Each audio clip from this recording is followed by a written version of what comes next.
Hello, everyone. Welcome back to Aspiring Inspiration. My name is Amber, and I live in Kingsport, Tennessee. Today's reading is going to be called Restored by Redemption. For he has rescued us from the dominion of darkness and brought us into the kingdom of the Son he loves, in whom we have redemption, the forgiveness of sins. Colossians 1:13 and 14. Jesus Christ restored humanity to God's purpose and plan. I define the plan of God very simply. The first two chapters of Genesis are a depiction of God's perfect program for the spirit man and his manifestation as male and female. Chapter 3 of Genesis reveals how and why this program fell apart.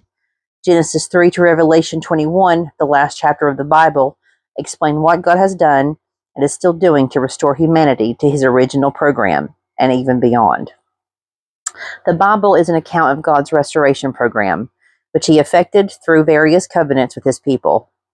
Christ's life, death, and resurrection accomplished the redemption of man.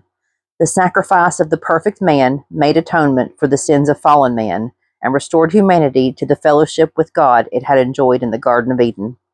This means that the curse of sin is removed from people's lives when they receive Christ's redemptive work and are born again. Christ's own Spirit comes to dwell within them. They are restored to God's purposes, and they are able to love and serve God again. Under the redemptive work of Christ, the woman is restored not only to fellowship with God, but also to the position of partner with her male counterpart. Therefore, she is not to be dominated or ruled by the male, because if she were, it would mean that the redemptive work of Christ had not been successful. Jesus said, "When the Advocate, the Holy Spirit, comes, who I will send to you from the Father, the Spirit of truth who goes out from the Father, he will testify about me.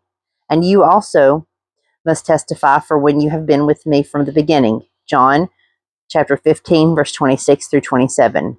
From the Father, through the Son, by the Spirit, we are taught the truth, which we, in turn, teach others. This is part of man's dominion assignment carried out by redeemed men and women. The only instruction we are supposed to speak comes from the Father. The Father, through Jesus, gives instructions by the Holy Spirit to the bride, the church. Then the church takes the instructions from her Lord and speaks them out with authority as commands. This is the principle behind Jesus' statements to believers regarding authority.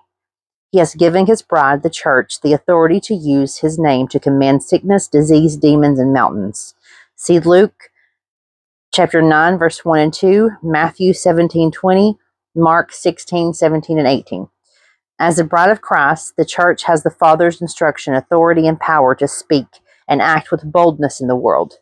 The church binds, looses, heals, and delivers under the authority of our teacher and husband, Jesus Christ. See, for example, Matthew 16, verse 9. Under the redemptive work of Christ, the woman is restored not only to fellowship with God, but also to position of partner with her male counterpart. So we're going to look at and read Psalms 107. If we have some time, let's see if we can do this real quick. I hope y'all are having a wonderful day.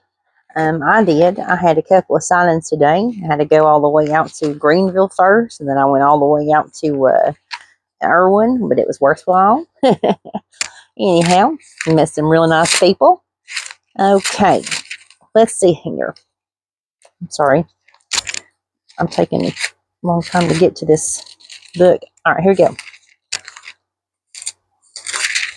Okay, so give thanks to the Lord, for he is good. His love endures forever. Let the redeemed of the Lord tell their story. Those he redeemed from the hand of the foe, those he gathered from the lands, from the east to the west, from north and south. Some wandered in the desert wastelands, finding no way to a city where they could settle. They were hungry and thirsty, and their lives ebbed away. Then they cried out to the Lord in their trouble, and he delivered them from their distress. He led them by a straight way to a city where they could settle. They let them give thanks to the Lord for his unfailing love and his wonderful deeds for mankind, for he has satisfied the thirsty and fills the hungry with good things. Some sat in darkness. I think I'm going to run out of time, guys, so I'll have to read this one over again, but I hope y'all have a blessed day. I'm praying for you all. Please visit the website and submit your prayer requests. I'm trying to get this rolling. so we can put the Kingsport Kingdom Center into effect, hopefully soon. Thank you.